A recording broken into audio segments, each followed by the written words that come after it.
There has been truly over 3 months of violence in Portland, and continually, Mayor of Portland, Ted Wheeler, has refused federal aid in the form of law enforcement, such as FBI or other federal agencies coming in to help. And the other night, a man who is a supporter of Trump, Blue Lives Matter, more right-wing groups, was shot dead, seemingly, allegedly, by a left-wing or Antifa member. That isn't good. None of the violence is good. And what we seem to be seeing now with this shooting is an actual targeted attack against someone who is on the right.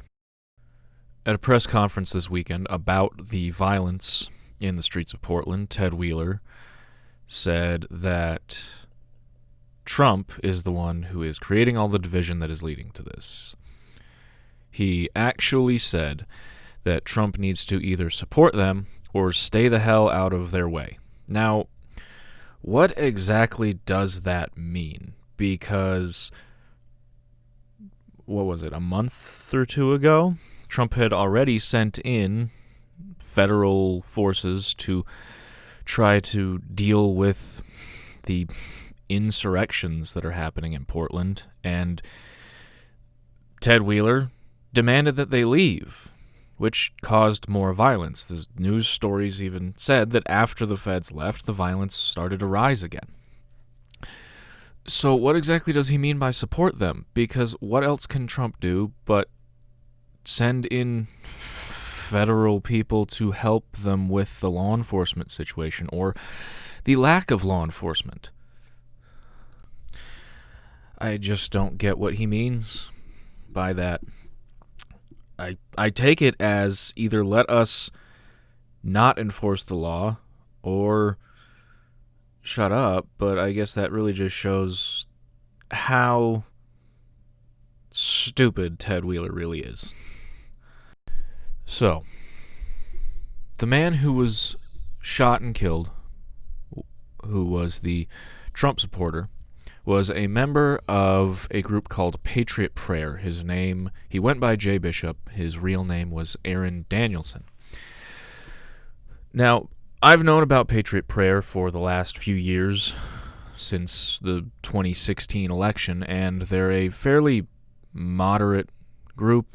They are, like their name says, Patriot Prayer. They're Americans who believe in God and are center-right type people. They've regularly been called out for causing violence, and yet there seems to be no evidence that they ever do. A lot of that's because the media just has to lump all kinds of groups together to try and get their people riled up about this. But Patriot Prayer is not a radical group. They're very moderate, center-right, very relaxed kind of people. As far as we can tell with the shooting, this J man was shot because he was a Trump supporter. In the video, you can hear some of the Antifa leftist group people say, "We've got one over here," something like that, and here, whether or not they say he's a Trumper isn't totally clear, but it's clear that they're targeting him. This is some scary stuff, because we've got someone seemingly killed for their political beliefs. Virtually all of the violence going on in Portland and Kenosha, all around other cities, is perpetrated entirely by left-wing groups, or those that just kind of want to watch the cities burn. But they will pick out any instance where someone like Kyle Rittenhouse does something and turn it into the major news story, even though that was pretty clearly self-defense. These are pretty worrying times where we're at, where Many people on all sides of the political spectrum are wondering what's going to happen both in November and after that, and even leading up to it, because many people have said it, that things don't seem like they're going to get better before they get worse, and that seems to be the case. Things have escalated quite a bit in just the last few months on the political front.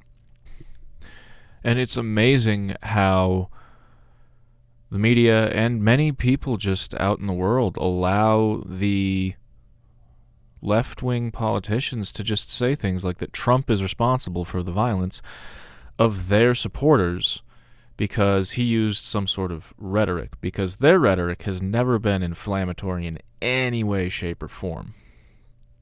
Yeah, Trump said some mean things before, but he's never called for violence anywhere, and no, he didn't call white supremacists good people.